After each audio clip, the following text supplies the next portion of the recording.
అమ్మా సుజ్జి ఇల్లుడు అమ్మా. సరే అత్తయ్య. సుజ్జి మామయ్యకి టీ పెట్టుకొని రా అమ్మా. సరే అత్తయ్య.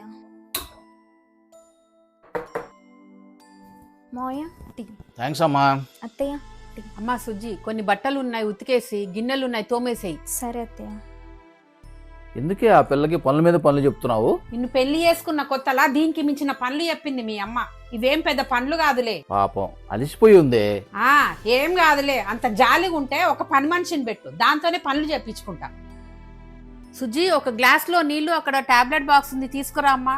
టాబ్లెట్ వేసుకోవాలి, టైం అవుతుంది. సరే అత్తయ్య. నువ్వు ఉండమ్మా, ఇదిగో పట్టు వేసుకో. ఈ రోజు అంటే నువ్వు ఇచ్చావు, రోజు ఎవరిస్తారు టైంకి? లేచి వెళ్ళి తెచ్చుకొని వేసుకోవాలి.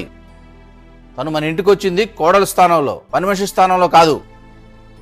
దొరికింది కదా అని పనుల మీద పనులు చెప్తే ఆ పిల్ల ఏమైపోవాలి? అది కాదు మావయ్య. నువ్వు ఉండమ్మా, ఇదిగో ఇంకోసారి ఇది రిపీట్ అయిందంటే మర్యాదగా ఉండదు.